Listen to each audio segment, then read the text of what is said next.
नमस्कार दोस्तों, जय श्री राम। एक बार फिर से आपका स्वागत है आपके अपने चैनल वास्ट्रो विजय पे। हर एक व्यक्ति जो ज्योतिष को थोड़ा बहुत जानता है और जानना चाहता है, वो सबसे पहला सवाल उसके मन में आता है कि कुंडली को कैसे पढ़ा जाए। तो ऐसे ही आज आपके सामने मैं एक कुंडली का एनालिसिस करने जा रहा हूँ। यहाँ से आप देख सकते हैं कि कुंडली को कैसे पढ़ा जाए, कुंडली के किस भाव का फल कैसे देखते हैं और उसके आधार पर कैसे उसकी एनालिसिस या व्याख्या करते हैं, वो देखें और समझें। यहाँ पर ये मेरे एक जान पहचान के हैं जिनकी आयु 44 साल हो चुकी है और अभी तक इनकी शादी नहीं हुई है। तो देखते हैं कैसे इनकी कुंडली का अध्ययन करना है। तो यहाँ आते हैं। यह है एक वेबसाइट दिग्पंचांग.com। मैं इसको यूज करता हूँ, आप लोग कोई और भी यूज कर सकते हैं जैसा आपको सुटेबल लगे, जैसा आपके पास उपलब्ध हो। यहाँ पे हम देखेंगे जन्म कुंडली। जन्म कुंडली में हम जो डिटेल है, ये डिटेल यहाँ पे डालेंगे। मैंने सेव कर रखा है, आप लोग ये डिटेल देख सकते हैं। ये मिस्टर गुप्ता हैं, इनकी डेट ऑफ बर्थ 22 अक्टूबर 1979 है। सुबह 5:40 का इनका जन्म है, जम्मू में। अब इनका कुंडली हम देखते हैं, यहाँ पर सबमिट करेंगे। ये इनकी कुंडली बन के आ गई। और जब आप कुंडली देखेंगे तो यहाँ पर ऊपर दिखा रहा है जम्मू, इंडिया, 22 अक्टूबर 1979 5:40 AM। अब यहाँ पर कुंडली आपके सामने आ गई है। अगर आप यहाँ देखेंगे तो ये है इनकी D1 अर्थात लग्न कुंडली। इसके बगल में है D7 सप्तमांश कुंडली। और यहाँ पर आप बदल सकते हैं, नवमांश देखना हो D9 देख सकते हैं। और अगर भावचरित कुंडली देखना हो तो आप वो भी यहीं से देख सकते हैं। दोनों कुंडली एक सामने अगल बगल रहेगी तो आपको कंपैरिजन करने के लिए आसानी रहेगी। अब आप यहाँ पे देखें, इनकी जो लग्न कुंडली है उसमें जो फर्स्ट हाउस में जो साइन है वो है बुध महाराज की कन्या राशि। ठीक है, कन्या राशि यहाँ पर अर्थात इनके लग्नेश हो गए बुध महाराज, जो कि बैठ रहे हैं सेकंड हाउस में सूर्य, चंद्रमा और शुक्र के साथ। और इनकी जो चंद्र राशि हुई अर्थात मून साइन हुआ, वो हो गई इनकी तुला राशि, जहाँ पर चंद्रमा, सूर्य, शुक्र, बुध एक साथ बैठे हुए हैं दूसरे भाव में। इनका अगर आप थोड़ा और डिटेल में देखेंगे तो भावचरित कुंडली में अगर आप देखें तो भावचरित कुंडली में सूर्य देवता इनके लग्न में आ जा रहे हैं और शेष सारे ग्रह अपनी जगह पे ही पड़े हैं। फर्स्ट हाउस में सूर्य आ रहे हैं, सेकंड हाउस में मून, वीनस, मरकरी कंटिन्यू कर रहे हैं, थर्ड हाउस खाली है, फोर्थ हाउस खाली है, फिफ्थ हाउस खाली है, सिक्स्थ हाउस में केतु है, सेवन्थ हाउस में कोई नहीं, एट्थ हाउस एम्प्टी है, नाइन्थ हाउस एम्प्टी है, 10th हाउस एम्प्टी है, 11th हाउस में चंद्रमा की राशि पर मंगल महाराज बैठे हुए हैं और 12th हाउस में सैटर्न, राहु दोनों के एक्सेस में गुरुदेव बृहस्पति हैं। अब यहाँ पर एक चीज देखने की ये हो जाती है कि गुरुदेव बृहस्पति इनके सप्तम भाव के स्वामी भी हैं, अर्थात सप्तमेश जाकर के द्वादश भाव में बैठा है। किसके साथ? तो क्रूरतम पापी ग्रह, क्रूर और पापी दोनों में अगर ग्रेडिंग की जाए तो शनि और राहु टॉप पे आते हैं। तो सातवें भाव का स्वामी जाकर के 12वें भाव में बैठा, एक तो ये नुकसान, दूसरा दो दो पापी ग्रहों के साथ बैठ गया, तो ये हो गया ट्रिपल नुकसान। ठीक है, तो यहाँ पर देखेंगे अगर तो इस कुंडली में ये इसका सबसे बड़ा नेगेटिव पॉइंट है। बट क्योंकि ये कुंडली आप लोगों के लिए एनालिसिस करने के लिए भी बना रहा हूँ, तो कुंडली में और चीज़ें हम कैसे देखते हैं थोड़ा एक बार उस पर देखते हैं, फिर हम आएंगे इस पॉइंट पे कि how to analyse seventh house or any particular house. अब नीचे हम देखेंगे तो यहाँ पर लग्न की डिग्री कितनी है। यहाँ देखें असेंडेंट है 21 डिग्री, अर्थात लग्न की जो डिग्री है वो थोड़ी सी कमज़ोर हो रही है, बट ठीक कही जाएगी। बिकॉज 12 to 18, 12 से 18 की जो डिग्री होती है वो पूर्ण यंग होती है। 21 डिग्री थोड़ा सा यंग से बूढ़े मीन्स यंग टू ओल्ड की तरफ जा रही है, but still it will be a like matured ascendant. Surya देवता बैठे हुए हैं 4 डिग्री पर, चित्रा नक्षत्र में, जो कि मंगल का नक्षत्र है, अर्थात सूर्य देवता अपने मित्र मंगल के नक्षत्र में बैठे हैं। चंद्रमा बैठे हैं राहु के नक्षत्र स्वाति में, स्वाति का तीसरा चरण। मंगल महाराज बैठे हुए हैं बुध के अश्लेषा नक्षत्र में। बुध महाराज बैठे हुए हैं बृहस्पति के विशाखा नक्षत्र में। जुपिटर अर्थात बृहस्पति बैठे हुए हैं मघा नक्षत्र में, जो कि केतु का नक्षत्र है। शुक्र महाराज बैठे हुए हैं स्वाति नक्षत्र में, जो कि राहु का नक्षत्र है। शनिदेव बैठे हुए हैं उत्तरा फाल्गुनी नक्षत्र में, जो कि सूर्य का नक्षत्र है। और राहु बैठे हुए हैं मघा नक्षत्र में, जो कि केतु का नक्षत्र है। केतु बैठे हुए हैं सतभिषा नक्षत्र में, जो कि राहु का नक्षत्र है। अर्थात राहु और केतु का नक्षत्र परिवर्तन है। ठीक, नक्षत्र क्यों आपको जानने की जरूरत है? क्योंकि जो ग्रह अच्छे नक्षत्र में बैठता है उसका फल अपने आप अच्छा हो जाता है। जब कोई ग्रह किसी दुश्मन ग्रह के नक्षत्र में बैठता है तो वो वहां पर उतना कंफर्टेबल महसूस नहीं करते हैं। क्लियर? तो लग्न में हमने देखा लग्न की डिग्री क्या है। लग्नेश बुध महाराज की डिग्री देखेंगे तो 27 डिग्री है, अर्थात लग्न थोड़ी कमजोर है लेकिन लग्नेश बहुत कमजोर है। लग्नेश के साथ एक ही चीज अच्छी है कि लग्नेश अपने मित्र राशि में बैठे हैं, मित्र ग्रहों के साथ बैठे हैं, क्योंकि बुध महाराज के परम मित्र हैं सूर्य देवता, उनके साथ बैठे हैं। बुध महाराज के मित्र हैं शुक्र महाराज, उनके साथ बैठे हैं। एक ही निगेटिव पॉइंट है कि चंद्रमा को ये मित्र नहीं मानते हैं, लेकिन चंद्रमा इनको सम मानता है और चंद्रमा इनको पुत्र भी मानते हैं, तो चंद्रमा भी इनको यहाँ पे कोई नुकसान नहीं पहुँचाएंगे। तो ओवरऑल देखेंगे तो लग्न की हालत ठीक ठीक ही है। अब यहाँ पे देखिए इनके अगर सातों ग्रहों को देखा जाए तो इनके सातों ग्रह केवल 3 ग्रह में बैठे हुए हैं।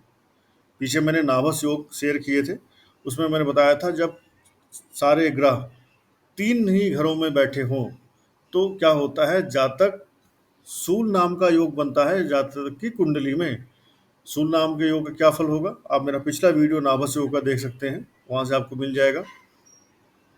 अब यहाँ पे एक चीज देखिए, जब चंद्रमा और सूर्य एक साथ बैठ जाते हैं, जैसा कि आप दूसरे घर में देख रहे हैं, तो ये जातक का जन्म अमावस्या के आसपास का है। अगर आप इनकी देखें, पंचांग देखें, पंचांग में दिखाएगा तो ये प्रतिपदा अर्थात अमावस्या के नेक्स्ट डे जो होती है वहाँ इनका जन्म हुआ है। इसलिए सूर्य और चंद्रमा एक साथ हैं। सूर्य चंद्रमा जब एक साथ होते हैं तो यहाँ पर आकर के चंद्रमा के जो फल होते हैं वो डिस्टर्ब हो जाते हैं। जातक को अपनी पूरी मेहनत का पूरा फल नहीं मिलता। इंसान करता है काम 100 रुपये का, मिलते हैं उसको 50 रुपये। प्लस चंद्रमा जब सूर्य के साथ आकर के अमावस्या में आते हैं तो चंद्रमा कमज़ोर हो जाते हैं। यहाँ पर जातक के अंदर एक बड़ी समस्या होगी, जातक मेंटली जल्दी फ्रस्ट्रेटेड हो जाता होगा। मेंटली बहुत कमज़ोर होना चाहिए जातक को। जातक मानसिक रूप से कमजोरी के साथ साथ बहुत जल्दी डिप्रेस हो जाएगा। जातक के अंदर डिप्रेशन की भी समस्या आएगी। हालांकि यहाँ पर शुक्र और बुध के होने की वजह से जातक थोड़ा सा बोलने में चालाक होगा, परंतु सूर्य देवता की वजह से जातक कभी कभी बहुत कड़वी बोली बोलेगा। ठीक है, बट ओवरऑल कहेंगे तो जातक एक डिप्लोमेटिक आदमी होना चाहिए। कैसे बोलना है, कब बोलना है और कब किसको टाइट बोलना है और कब किससे प्यार से बोलना है, ये चीज़ जातक को अच्छी तरह से मालूम होगी। और दूसरे घर में इतने सारे ग्रह बैठने की वजह से जातक की लाइफ में धन की कमी नहीं होगी। क्यों? क्योंकि 4 ग्रह बैठे हुए हैं, तो इन चारों ग्रहों की महादशा, अंतरदशा, प्रत्यंतर दशा किसी न किसी की आती ही रहेगी, और आती रहेगी तो इनके पास पैसे आते रहेंगे। इट मीन्स सेकेंड हाउस में सन भी है, वीनस भी है, मरकरी भी है, मून भी है। ये सारे आपको नेम एंड फेम दिलाने वाले प्लेनेट हैं। तो जातक अपनी लाइफ में पैसा तो कमाएगा। बाकी ग्रह जो है, क्योंकि बाकी घर खाली बैठे हुए हैं तो वहाँ पर हम ज़्यादा कुछ अभी नहीं कहेंगे। अब देखते हैं इनका 6th हाउस, जहाँ पर केतु महाराज बैठे हुए हैं।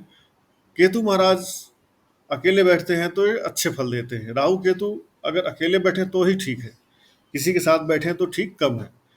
6वें भाव में बैठ करके केतु महाराज इनको प्रबल ऋण हंता, प्रबल शत्रु हंता बनाएंगे, अर्थात ये आदमी शत्रुओं पर हावी रहेगा। 7th हाउस जो पार्टनरशिप का देखा जाता है, 7वां हाउस देखा जाता है इंसान की शादी पार्टनरशिप के लिए, और जो 12th हाउस है, ट्वेल्थ हाउस देखा जाता है बेड प्लेजर के लिए, अर्थात शादी यहाँ से होगी, लेकिन सैया सुख यहाँ से ट्वेल्थ हाउस से देखा जाएगा। अब सेवेंथ हाउस का जो लॉर्ड है बृहस्पति, वो जाकर बैठ गया ट्वेल्थ हाउस में, अर्थात 6, 8, 12 में जो भी ग्रह बैठते हैं वे अपने फलों की हानि करते हैं कहीं ना कहीं।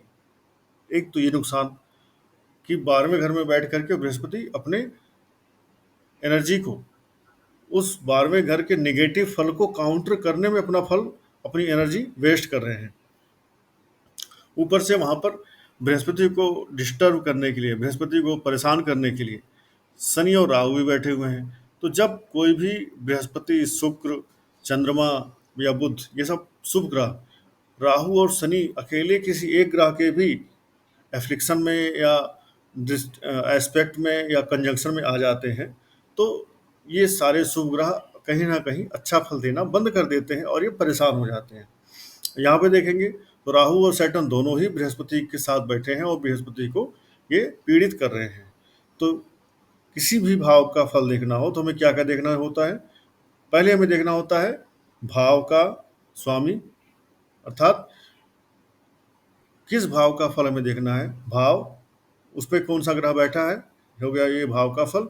फिर भावेश, उस राशि का स्वामी कहाँ बैठा है। और तीसरा होता है कारक।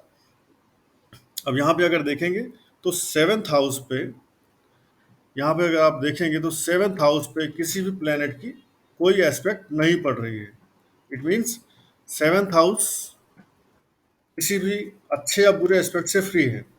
दूसरा, सेवेंथ हाउस पे कोई प्लेनेट बैठा भी नहीं है। अब पहले के सूत्र छोड़ दीजिए, अब इसका भावेश, सेवेंथ हाउस का लॉर्ड अर्थात ट्वेल्थ नंबर साइन का स्वामी गुरुदेव बृहस्पति बैठे हुए हैं आकर के यहाँ पर 12वें घर में। जब 12वें घर में बैठे हैं तो आपका भावेश पीड़ित हो गया, भाव पीड़ित नहीं है लेकिन भावेश पीड़ित हो गया। अब देखिए, भाव, भावेश और कारक, इंसान के जो शादी के कारक होते हैं, लड़कों की शादी के कारक शुक्र होते हैं, लड़कियों की शादी के कारक बृहस्पति होते हैं। तो इनका सप्तम भाव का जो भावेश बृहस्पति, वो पीड़ित हो गया 12वें भाव में बैठ करके। और नेचुरल काल पुरुष की कुंडली से जो 7वें घर का कारक होता है वो होते हैं शुक्र महाराज। शुक्र महाराज यहाँ पर आकर बैठे हुए हैं सेकंड हाउस में, और यहाँ पर ये सूर्य देवता के साथ बैठ करके पीड़ित हो रहे हैं। अर्थात भाव, भावेश, कारक, तीन के तीनों यहाँ पर तीन में से दो पीड़ित हो रहे हैं। और पीड़ित होने के साथ साथ कुंडली में सूल नाम का एक योग बन रहा है, जिस वजह से जातक की कुंडली में निगेटिविटी ज़्यादा भर रही है। और निगेटिविटी ज़्यादा भरने की वजह से जातक की लाइफ में शादी की समस्या यहाँ पर है। हालांकि जातक के लाभ भाव में मंगल बैठे हुए हैं चंद्रमा की राशि पे, वो भी नीच राशि में बैठे हुए हैं, तो जातक के अंदर कहीं ना कहीं अपनी एनर्जी, अपना जोश, उत्साह, शक्ति और एक इंसान का जो खुद का होता है कि yes I can do that, ये वाला फैक्टर भी जातक के अंदर कहीं ना कहीं मिसिंग होगा। और यहाँ पर जातक के साथ एक समस्या ये भी होगी कि जातक के सेकंड हाउस और जातक का जो ट्वेल्थ हाउस है, यही दोनों घर ज़्यादा भरे हुए हैं प्लैनेट से। तो जातक कमाएगा भी खूब और खर्च भी करेगा खूब, क्योंकि ये दोनों घर जातक के जीवन में हमेशा एक्टिव रहने वाले हैं। और सेकंड हाउस की वजह से जातक का जो एट्थ हाउस है वो भी एक्टिव रहेगा। तो जातक अपने जीवन में एट्थ हाउस के भी फल खूब पाएगा और ट्वेल्थ हाउस के भी फल खूब पाएगा। तो ट्वेल्थ हाउस में यहाँ पर निगेटिव प्लैनेट्स बहुत ज़्यादा होने की वजह से जातक ट्वेल्थ हाउस के निगेटिव फल ज़्यादा पा सकता है। ट्वेल्थ हाउस के निगेटिव फल क्या हैं? ट्वेल्थ हाउस के निगेटिव फल हैं जेल की यात्रा करना, हॉस्पिटलाइज होना। तो यदि अपने चाल चलन, अपना जीवन का ढंग सही नहीं रखा जातक ने, तो यहाँ पर जातक जेल की यात्रा या हॉस्पिटलाइज होना इसे पड़ सकता है। हालांकि गुरुदेव बृहस्पति हैं और जो इस कुंडली में कारक नहीं है, आप देखेंगे अगर तो बृहस्पति कारक नहीं है, क्योंकि ये बुध की लग्न की कुंडली है। बुध के लिए बृहस्पति मित्र नहीं होते हैं। बुध के जो मित्र हैं आप देखेंगे, शुक्र, राहु, शनि, ये इनके मित्र हैं। तो बुध अपने एक मित्र के साथ द्वितीय भाव में बैठा हुआ है, बाकी इनके मित्र राहु और शनि द्वादश भाव में बैठे हुए हैं। सूर्य वो बैठा हुआ है इनके धन भाव में। तो जब द्वादश भाव का दूसरे भाव से संबंध बन जाता है तो जातक के लिए एक बात बहुत कही जाती है, जातक जो भी कमाएगा खर्च करेगा, अर्थात ऐसा भी कह सकते हैं कि कमाएगा जितना उतना खर्च करेगा, या फिर जितना खर्च करेगा उतना ही पैसा और कमाएगा। इट मीन्स खर्चा और कमाई जातक के जीवन में लगी रहेगी, ना पैसे की कमी होगी ना खर्चे की कमी होगी। क्लियर? तो जिस भी भाव को आपको देखना है उसका भाव, भाव पे कौन बैठा है, कौन एस्पेक्ट कर रहा है, फिर भावेश अर्थात उस राशि का स्वामी कहाँ बैठा है, और कारक। अब यहाँ पे एक चीज और देखें तो सेवेंथ हाउस का जो लॉर्ड बृहस्पति है वो यहाँ से छठवें घर में बैठा है। ठीक, तो फिर से वो इस घर से संबंधित समस्या बढ़ाएगा। इसके अलावा जो नेचुरल कारक है शादी का, शुक्र, वो सप्तम घर से अगर देखा जाएगा तो आठवें घर में बैठा है, अर्थात जो भावेश है वो सातवें घर से छठे में बैठा है, और जो काल पुरुष की कुंडली के अनुसार भाव का कारक है वो बैठा हुआ है आठवें घर में। तो यहाँ पर दोनों ही जातक की शादी को कहीं ना कहीं बाधा और विलंब दोनों पहुंचा रहे हैं। अब यहाँ पर कुंडली में इंसान के एक चीज हमें ये भी देखनी होती है, अगर आप देखें, यदि जातक की लग्न कुंडली ठीक ठाक मिलती, यहाँ पे कुछ गड़बड़ ना मिलता, तो हम इनकी शादी के लिए इनका नौमांस अर्थात D9 देखते। तो मेनली D9 देखते, अभी क्योंकि हमारी लग्न में ही इतनी सारी चीज़ें हमें मिल जा रही हैं जो शादी को रोक रही हैं, तो हम D9 में नहीं गए थे। बट अगर D9 देखा जाए तो D9 में यहाँ पर देखें, राहु केतु पहले और सातवें में बैठ करके ये दोनों इनके लग्न और सप्तम दोनों को डिस्टर्ब कर रहे हैं। तो यहीं से एक और क्लियर इंडिकेशन मिल जाता है कि जातक का कहीं ना कहीं केतु जब सप्तम में बैठे हुए हैं तो जातक का मन शादी में या इन सब चीज़ों में रहेगा नहीं। और नौमांस में देखिए, जो D9 का जो लग्न लॉर्ड है चंद्रमा, वो जाकर अष्टम भाव में बैठ रहे हैं, अर्थात किसी भी अगर कुंडली का आप देखते हैं जो लग्नेश है वो छठवें आठवें बारहवें में जाके बैठा है, तो वो कुंडली, वो लग्न, चाहे वो D7 हो D9 हो कोई भी हो, दृष्टकाण हो, वो कमजोर दिखा रहा है कि भाई मैं कमजोर हो चुका हूँ, मेरे अंदर अब दम नहीं बचा है। इसलिए यहाँ पर इनका D9 भी कमजोर दिख रहा है। ऊपर से केतु सप्तम में बैठ गए, साथ में मंगल हैं, तो जातक को अंगारक दोष बनाते हुए केतु वैसे भी चीज़ों से डिटैच करवाते हैं, राहु अटैच कराते हैं। राहु जुपिटर यहाँ मिलकर के बना रहे हैं गुरु चांडाल, यहाँ बना रहे हैं अंगारक दोष। तो D9 की भी हालत अच्छी नहीं कहेंगे। अब अगर देखेंगे थोड़ा सा इनके कुंडली में भाव बल और षडबल देख लिया जाए, तो षडबल में देखेंगे अगर, तो इनका मंगल है सबसे पावरफुल 1 नंबर पे, सूर्य है 2 नंबर पे, बृहस्पति हैं 3 नंबर पे। सूर्य मंगल बृहस्पति ये तीनों इनकी कुंडली में फर्स्ट सेकंड थर्ड नंबर पे पावर लेकर बैठे हुए हैं, जो कि ये तीनों बुध के मित्र नहीं कहे हैं। सूर्य देवता हालांकि बुध के मित्र हैं, लेकिन बुध का जो मेन कनेक्शन है, बुध का जो सही से जो अटैचमेंट होता है वो दैत्य जो प्लेनेट है, राक्षस ग्रह है, उनसे होता है। मंगल और जुपिटर से तो बिल्कुल ही नहीं होता है। तो आपका लग्न लॉर्ड जो है यहाँ देखेंगे तो चौथे नंबर पे पावरफुल हो रहा है, और जो सप्तमेश है जुपिटर वो यहाँ पे 3rd नंबर पे है। और अगर आप यहाँ पे भाव बल देखेंगे तो भाव बल में देखिए जो 8th हाउस है वो इनका सबसे ज़्यादा प्रबल है, सबसे ज़्यादा स्ट्रांग है। दैट मीन्स 8th हाउस यहाँ देखेंगे तो ये है 1 नंबर पे। जो इनका कार्य क्षेत्र कर्म क्षेत्र है उसको मिले हैं 2nd हाउस, उसको मिला है 2nd मार्किंग, और जो इनका लग्न है उसको मिला है 3rd नंबर। अर्थात जातक अपने जीवन में अचानक से धन लाभ, अचानक से धन हानि झेलता रहेगा आजीवन। जातक के जीवन में अनसर्टेनिटी बहुत रहेगी, क्योंकि 8वां घर आपका अनसर्टेनिटी का है। अगर ये कुछ रिसर्च डेवलपमेंट R&D और ऑडिट और कुछ इंटेलिजेंस जैसे IB CBI ऐसा कुछ काम करती हैं, ऐसे किसी काम को अगर ये कर जातक करे तो इसके लिए बहुत ही अच्छा रहेगा कैरियर के लिए, क्योंकि अष्टम घर इनका इतना मजबूत है, तो ये कुछ ना कुछ अपना रिसर्च करने में समय लगाएं, इनको इनकी कुंडली आंख बंद करके सपोर्ट करेगी। तो भाव बल और षड बल, यहाँ से मैं देखा कि कैसे हम घरों की शक्ति देख सकते हैं। अगर भाव बल में देखें तो जो इनका 7th हाउस है वो 5 नंबर पे आ रहा है, ठीक है। तो 7वां घर जो इनका है भाव बल में भी ज़्यादा मजबूत नहीं दिख रहा है। इसके अलावा अब हम बात करें यहाँ पर, तो जातक की शादी कब हो सकती है अगर करना चाहे तो। अभी तक तो हुई नहीं। तो यहाँ पे देखते हैं विंशोत्तरी दशा। विंशोत्तरी दशा इनकी अभी चल रही है, बुध की महादशा चल रही है 17 साल के लिए, 2021 से 2038 तक। अब बुध की महादशा में अभी अंतर्दशा जो चल रही है वो भी बुध की ही चल रही है, अप्रैल 4 2024 तक, अर्थात 4 अप्रैल 2024 तक जातक की बुध की महादशा चल रही है, ठीक है। अब यहाँ पे एक चीज़ देखें, अगर आप प्रत्यंतर दशा देखें तो राहु की चल रही है, ठीक है। तो हम प्रत्यंतर दशा पे नहीं जाते हैं, अभी हम महादशा अंतर्दशा की ही बात कर लेते हैं। तो जो बुध में बुध की अंतर्दशा चल रही है और 2024 तक चलेगी।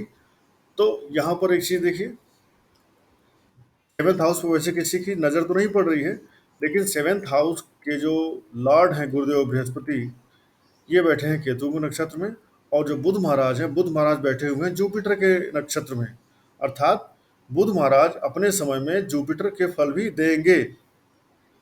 इट मीन्स अगर ये बुध की महादशा और अंतर्दशा में प्रयास करें तो बुध महाराज को बृहस्पति का भी फल देना पड़ेगा।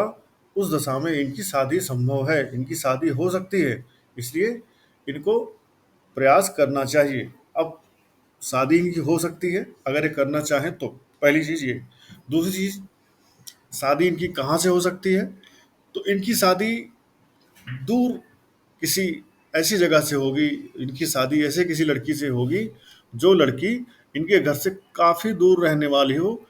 काफ़ी दूर का मतलब जहाँ पर बोलचाल खान पान परिवर्तन हो जाए। जैसे जम्मू का खान पान अलग है और साउथ इंडिया का खान पान अलग है, तो कम से कम जहाँ पर कल्चरल और फूड हैबिट्स चेंज हो रही हों, इतनी दूर की लड़की इन्हें देखनी चाहिए। उससे अगर ये शादी करते हैं, या आउट ऑफ इंडिया विदेश में कहीं ये शादी करते हैं, ये विदेश में जाके सेटल भी हो सकते हैं, क्योंकि इनका देखा जाए तो इनके चतुर्थ भाव भूमि भवन वाहन का स्वामी, सप्तम भाव का स्वामी 12वें भाव में बैठा है, साथ में राहु है। राहु ऐसे भी विदेश के कारक होते हैं, तो ये विदेश जाकर के सेटल हो सकते हैं, वहाँ पर इनकी शादी हो जाएगी और इनकी शादी वहाँ पर अच्छी चलेगी। सो ये था किसी की कुंडली का देखने का एक तरीका। आगे ऐसे ही कुछ और भी कुंडलियों का हम उदाहरण लेते रहेंगे और आपसे शेयर करते रहेंगे। अब यहाँ पर बात करें उपाय की। अगर इन्हें शादी करने की इच्छा ही है और ये भी करना चाहते हैं तो उपाय क्या कर सकते हैं। उपाय के स्वरूप, शुक्र देवता इनके धन भाव में बैठ रहे हैं, ठीक है। तो इन्हें एक सर्वप्रथम एक हीरा या एक वाइट ओपल धारण कर लेना चाहिए शीघ्र जितनी जल्दी हो सके, जिससे कि इनका भाग्य भाव और इनका दूसरा भाव और शुक्र तीनों एक्टिव हो जाएं, इनकी शादी के लिए कुछ रिश्ते आए।